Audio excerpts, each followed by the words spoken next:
আসসালামু আলাইকুম। কবুতর আপনারা অনেকেই পালন করেন, কিন্তু কবুতর পালন করার যে একটা সঠিক নিয়ম আছে সেই নিয়মটা কেউ ফলো আপ করেন না। যার কারণে আমার মতো করে এরকম আপনারা বাচ্চা বের করতে পারেন না। এখানে দুটি হাতে দুই জোড়া বাচ্চা নিচ্ছি, তার মানে এই না যে দুই জোড়া বাচ্চা এই মাসে বের হয়েছে না।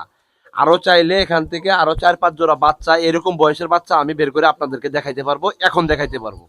কিন্তু এইটার পেছনে যে আমার অবদান, এটার পেছনে যে আমার ম্যানেজমেন্ট, এটার পেছনে যে আমার ক্যাটাগরি বা গাইডলাইন, এইটা যদি আপনারা নিয়ম অনুসারে যদি আপনারা ফলো আপ করতে পারেন, তাহলে যে এরকম জোড়ায় জোড়ায় এক জোড়া দুই জোড়া করে বাচ্চা আপনারা বের করতে পারবেন। দেখেন, আমি তাজিরুল এখন পর্যন্ত 3 বছর হয় নাই, 2 বছর 8 মাস চলতেছে রানিং।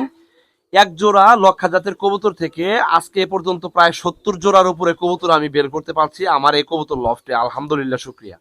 আমার পিছনে যে কবুতর গুলা দেখতেছেন, এগুলা প্রত্যেকটা কবুতরই এক জোড়া কবুতর থেকে আজকে একটা কবুতরের লফট হয়েছে, আলহামদুলিল্লাহ।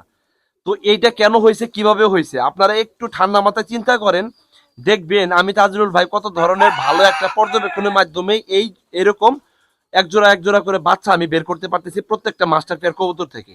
আমি এক জোড়া কবুতর থেকে যদি এরকম একটা পর্যায়ে যাইতে পারি, ভাই আপনি কেন পারবেন না? আপনি 2 জোড়া 5 জোড়া 10 জোড়া কবুতর পালন করতেছেন, আপনি সঠিক একটা ম্যানেজমেন্ট দেন।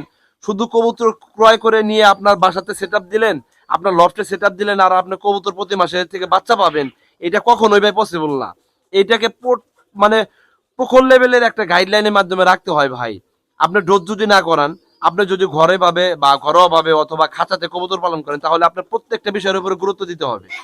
ম্যানেজমেন্ট থেকে শুরু করে ভিটামিন, ক্যালসিয়াম, জিঙ্ক, হ্যাঁ, তারপরে মাল্টিভিটামিন, ক্রিমির ডোজ, তারপরে হচ্ছে হলো ভিটামিন বি কমপ্লেক্স, তারপরে ম্যানেজমেন্ট, গ্রিড খাবার, ঝরঝরা খাবার, পরিষ্কার পানি, এবং প্রত্যেকটা বিষয়ের উপরে খুব বেশি গুরুত্ব। এগুলা যখন মানে প্রপারলি করতে পারবেন, দিন শেষে আমার মতো করে আপনারা জোড়া জোড়া বাচ্চা বের করতে পারবেন।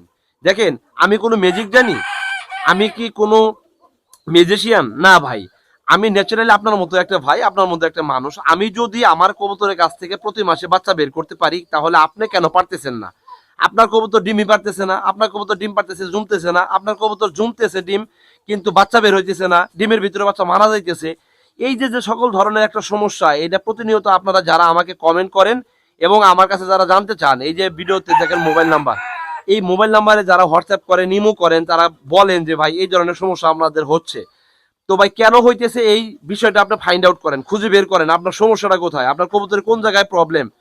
এই বিষয়গুলো আপনারা একটু জেনে শুনে বুঝে যদি আপনারা কবুতর পালন করতে পারেন, আপনারা 2 জোড়া কবুতর পালন করেন, 10 জোড়া কবুতর কেনার তো দরকার নাই আপনার। আপনি এক জোড়া কবুতর থেকে 10 জোড়া বানাইতে পারবেন ভাই। 2 জোড়া কবুতর থেকে আপনি 50 জোড়া কবুতর করতে পারবেন। আপনি একটু ধৈর্য ধরেন, আপনি ম্যানেজমেন্টটা বোঝেন, আপনি মেডিসিন গুলো চালানোটা বা কোন ধরনের সমস্যার কারণে কোন ধরনের মেডিসিন ইউজ করতে হয়, এগুলো একটু পর্যবেক্ষণ করে বের করার চেষ্টা করেন। যারা কবুতর পালন সম্পর্কে জানে বুঝে, তাদের কাছে কথা বলেন, তাদের সাথে আসেন, কমেন্ট করেন, প্রতিনিয়ত ভিডিও দেখেন, ভালো ভালো প্ল্যাটফর্ম আছে, ভালো ভালো ইউটিউবার আছে, হ্যাঁ, তাদেরকে একটু জিজ্ঞাসা করেন, তাদের সাথে কন্ট্যাক্ট করেন, তাদের সাথে হাই হ্যালো করেন, সমস্যাগুলো বলেন, এবং কি কি মেডিসিন সাজেস্ট করেন সেগুলো মেনে চলেন। দেখবেন আপনিও একটা ভালো একটা পরিবেশে আপনার কবুতরগুলোকে অনেক বিল্ড আপ করাইতে পারবেন, অনেক দূর যাইতে পারবেন।